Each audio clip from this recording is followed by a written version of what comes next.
which is, in a sense, one of the themes of the larger conference and the series itself. So I thought I'd start with, this doesn't sound very cheerful, does it? A short history of plunder of cultural objects, and indeed of restitution. So the history of plunder began an awful long time ago, and I thought, because we're here on the great campus of Tel Aviv University, there's a wonderful institution here, many of you know of it, and features this image, right, at the Museum of the Jewish Diaspora. This is a relief frieze from the Arch of Titus in Rome. It commemorates the looting by Roman soldiers of the Second Temple in Jerusalem in 70 AD, and you can see quite clearly the sacred items that were taken out by the soldiers, including the famous menorah. Obviously, this is something that the Romans did frequently. They didn't shy away from it. They put it up on their triumphal arches, and this you can find, the Arch of Titus. It's right near the Colosseum in the Roman Forum in Rome today. The Roman understanding of foreign entities' cultural property was such that they had the right to the spoils of war. They didn't treat it with any great respect. They actually had a legal term, which was the jus pradai, which is translated into English as the law of the prize, effectively the law of taking. If you think of the French translation, the loi de la prise, it's the law of taking. They effectively didn't recognize any foreign legal rights to any of this kind of property. So that's probably where we can start when we talk about war and plunder of cultural property. Obviously, that rule, to the victor went the spoils, has been softened with time. Things started to change in the 17th and 18th century in Europe. Two of the great international legal jurists, Hugo Grotius from the Netherlands, and Emir de Vattel of Swiss origin, although he spent most of his time in Britain, wrote two of the leading works. Grotius much earlier in the 17th century, during the course of the 30 Years' War, which is an interesting context when we think about what was causing him to write this great work on the law of war and peace between nations.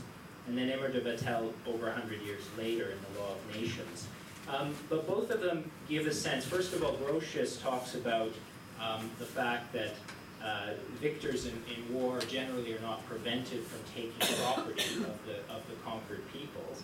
But he did say that reason itself should require that certain items, namely works of art, be spared. Now, he wasn't saying that was necessarily a legal principle. He was just saying it doesn't really make sense. If you want to win a war, why would you bother taking works of art and colonnades and destroying temples? It kind of distracts your soldiers from what they should be doing. So it wasn't really a legal principle. It was just more about efficiency in combat. De Vattel, again, 130 years later, was more interested in the legal limits to the rights of victors in wartime. And he said that for whatever reason a belligerent plunders the country, he should spare works of art distinguished for their beauty. So the works of legal jurists like Grotius and Vattel are very important in understanding what the legal rules were at the time in international law. The reason for that is that there's no code of international law, then certainly not. Now you could argue that there's something because we have conventions and we have the United Nations and Security Council resolutions, but generally speaking it's not like domestic law where you can say there is a code or there is a body of law or there is statute legislation. So we turn to the eminent thinkers like Grotius and Vattel to try to understand what the practices are between nations. That's basically the fundamental basis for international law then, and to a certain extent as now. Now I have here the great date of 1815. Does anyone know what happened in 1815? There's an ABBA song about it to give you that. Waterloo, very good. So Napoleon was defeated. Napoleon was a plunderer of historic proportions. He took after the Romans. One of the things he did, and he did this very viciously, effectively, in Italy, in the Low Countries, in the German states, is when he defeated one of those states, he would require in the peace treaty that it be specified that the conquered state hand over, usually it was 20 of their greatest works of art and 50 of their greatest manuscripts. In the case of the Vatican collection, so when he defeated the Papal States, it was 50 works of art and 200 manuscripts, because the Vatican, of course, had a very extensive manuscript collection.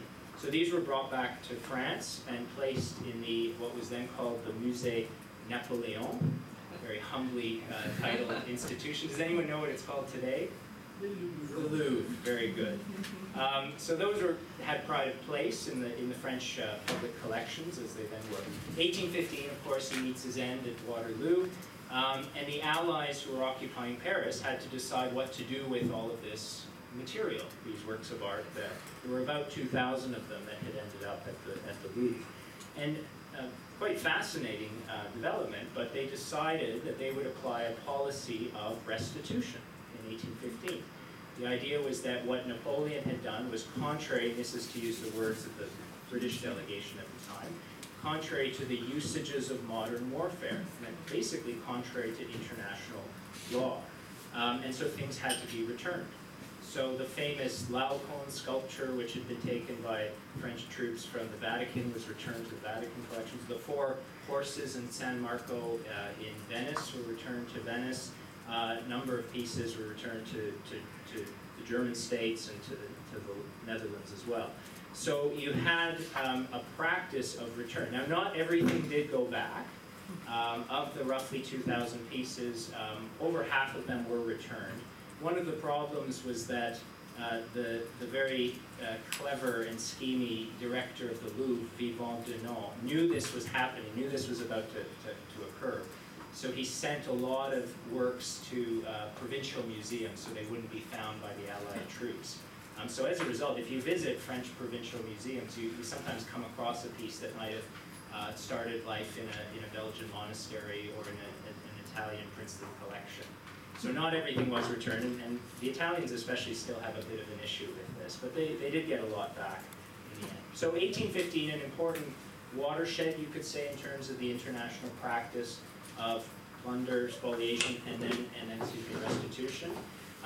When we look at 19th century developments, we see that this principle of international law starts to become crystallized, that becomes part of the practice of states when dealing with one another. The problem is that it only really applied as between European nations. It was, frankly, a double standard when it came to the way European states dealt with other parts of the world, namely when they started to grow their empires and develop colonies. That respect for cultural property that we saw in 1815 after Waterloo disintegrated. And you only have to look at a few examples, which I'll do, to get a sense of the way things happened in the 19th century beyond the frontiers of Europe. So this is one example, 1860, this is the looting and then the burning and destruction of the old summer palace outside of Beijing in China. This was done by British and French troops. A number of pieces were taken and ended up back in Europe, including the famous 12 heads of the Zodiac fountain, which the Chinese still to this day are trying to recover. Some of them are back in China, it should be said. 8 years later, you have the notorious British punitive expedition against the Abyssinian Emperor Tewodros in East Africa, the Magdala expedition as it's called, and the British took away some 300 Ethiopian Christian manuscripts. Those are now at the British Library, and the famous crown of the Ethiopian church that you see on the top right that's at the Victoria and Albert Museum in London. The image that you see there is of the Abyssinian Emperor Tewodros having committed suicide after having lost the battle. The French, never to be outdone, of course. This is the entry of French troops into Abomey in 1892, and they took with them some fairly monumental pieces, many of which are at the Quai Branly Museum, including that particular image there. You might have seen it on the title slide of my presentation. It's quite an enormous piece. It doesn't quite look like it in that photograph, but it's larger than life. and there are two others, and they represent the former kings of the Dahomean Empire in West Africa. And then last but not least, it's been mentioned already today, but the attack again by the British, 1897, on Benin City in West Africa, and the taking of the thousands, literally, of brass and bronze plaques, which many people say was the greatest haul of artworks from the African continent in the 19th century. I wouldn't dispute that fact. Those are mainly at the British Museum. There are many in Germany as well, and in the United States, and then scattered around to other countries as well. Now, the reason that these expeditions, these attacks occurred in the 19th century was mainly to effectively punish non-European leaders, whether it was the Chinese emperor or African rulers. It's hard to admit today, but the way European nations saw these actions, they didn't see them as contrary to international law because the practice was so significant and widespread. They actually saw this as a mechanism of enforcing international law. I know we don't like to admit it today, but that's how they viewed it then. In all of these cases, for example, it was usually the imprisonment, sometimes torturing, sometimes murdering of European nationals that prompted this kind of response from European states. So that was the practice. It's very difficult to look at that and say that this kind of activity was contrary to international law at the time. Now, the difference is, what about today? What about the products of these expeditions, which obviously now nobody in their right mind would defend or try to justify? If they are currently in museums in Western countries, should they be returned? Could we say that there is a principle of international law, effectively, that a state should return cultural property today? I'm not talking about how it was taken from its place of origin, but today. And any of you who've seen, there's a recent book written by a barrister, a great human rights barrister, because we are in the School of Human Rights, it's important to mention, Jeffrey Robertson, QC, Australian, British, who's defended Julian Assange and Lula and everyone in between. He's just published a book a couple of weeks ago called Who Owns History? Right, very provocative title. But effectively on all of these issues. And his point of view, and he is an international law expert, he says that there is a developed principle of international law. The problem is, and this is again the difficulty with international law, is there's no code that states it, there's no convention that states it, there's no jurisprudence that clarifies it. But he says if there were a case brought before the International Court of Justice, he thinks that it would have a good chance of succeeding. A case of on points and facts very similar to what I've just demonstrated in these 19th century colonial wars. So that brings me to the famous Savoy report, which we've heard about, or the Macron report from last year. And we'll see how the authors of the report proposed to deal with this particular issue, namely of colonial artifacts in French public collections. It all started with this man, who we know and love. There he is in one of his calmer moments, no doubt. And in fact, this is the speech that he gave in November of 2017. We could say in brighter days for Macron, if you followed what's happened to him since then. That was probably the honeymoon period that he had, and he was making all sorts of nice statements, not so much anymore. But this is what he said, unannounced. No one was really expecting this, but he stated in a speech in Burkina Faso in Africa that he wanted to see within 5 years that the conditions are met for the temporary or permanent restitution of African heritage to Africa. So that was the statement, backed up eventually by the Élysée Palace. He commissioned the report in March of last year, authored by Sarr, a Senegalese economist, and Bénédicte Savoy, who's a Franco-German academic.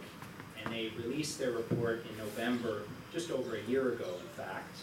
There's the cover of the French version. They called it Restituting African Cultural Heritage. Interestingly, it was released in French and English on the same day.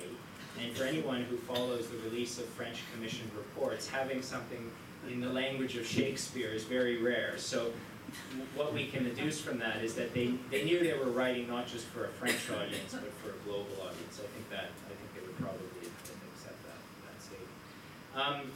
You don't have to read very far into the report to get a sense of what the perspective of the authors is and their view on colonization, specifically French colonization. This is one passage from the first few pages, and it could have been any other, but they say in this one, behind a beautiful facade, questions of restitution invite us to get to the heart of a system of appropriation and alienation, the colonial system, of which many European museums have, against their wishes, become the public repositories. So very much pro-restitution, very much, you could say, situating itself in the post-colonial narrative. The idea here is that France needs to make amends for its past colonial activities. And in a sense, they weren't too far from the mark. Macron was on record as calling colonization a crime against humanity, which he did in a speech in 2017. So they're very much on that track. I won't go into this in too much detail, but they established in the report 3 criteria for what they call restitutability, which is not an English word, but I guess it is now because it's in the English version of the report. 3 categories. The first one is possibly the most troubling, certainly for museum practitioners, a category of works that should be swiftly restituted if a claim is made by an African nation state. They included in this items that were taken by force, so items that were taken in the punitive expeditions that I highlighted on the previous slide. But they also included in this first category items that were collected during anthropological or ethnographic research missions in the 20th century. So anything leading up to the end of the colonial period in the French Empire, which was 1960. So that second grouping of items is going to include a huge number. I mean, there are roughly 90,000 sub-Saharan African objects in French public collections. The vast majority will come from that period. So this could have potentially triggered a massive, wide-scale series of restitutions to sub-Saharan African countries if it were approved and accepted by the French president, indeed by the French parliament. The second category is probably going to cover less things, but these would be for items that left Africa before 1960 and ended up in French collections after that date.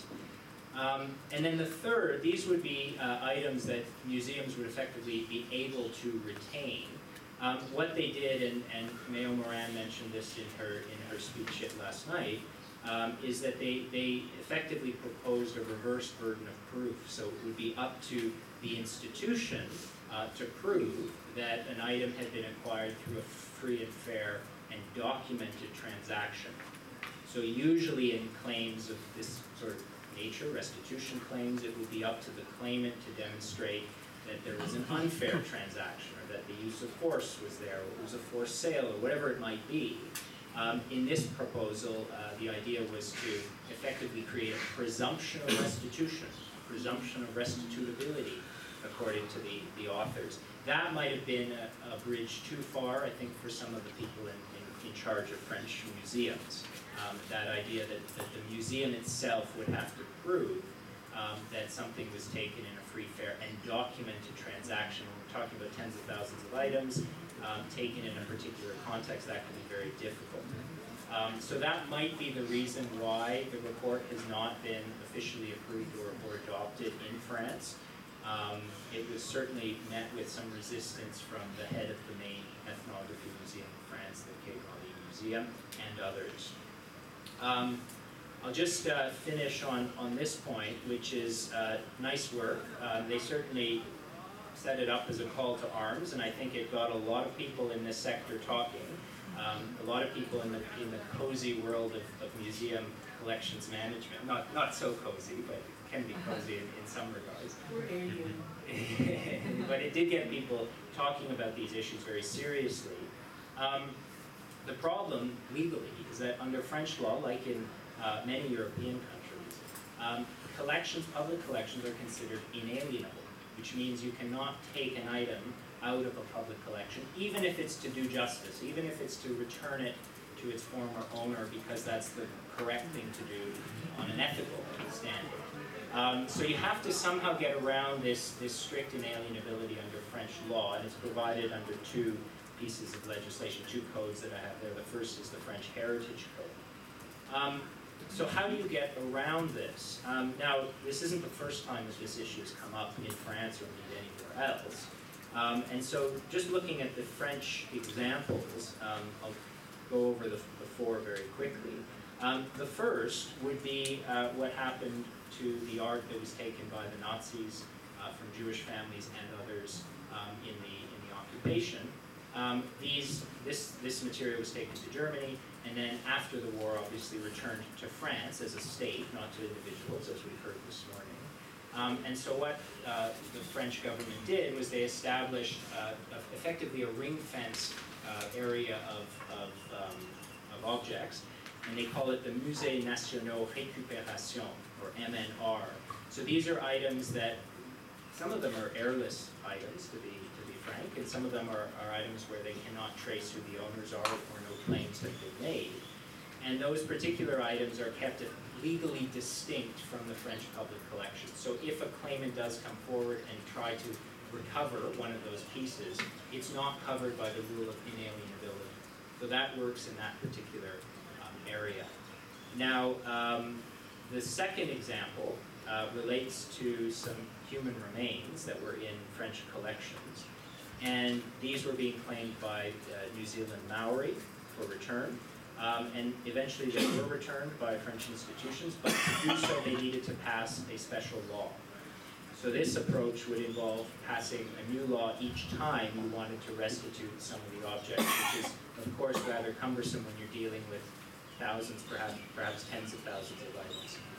The third possibility, and this was successfully used by Nicolas Sarkozy, Macron's predecessor, involved the Korean manuscripts, which had been taken in a punitive expedition by the French Navy in the 1860s. And rather than return them permanently, the choice was to get around this inalienability by sending them back on a long-term loan. So it's a 5-year loan, renewable every 5 years. It doesn't say this in the loan agreement, but everyone who is involved knows that that renewal will continually happen. So what it means is that those manuscripts, the Korean manuscripts, legally remain part of the French public collections, but for all intents and purposes are going to remain in South Korea for a very long time. And then I think I'll finish on that. The last example was an Italian one. It's not quite pertinent to the French situation. So maybe we can have some questions.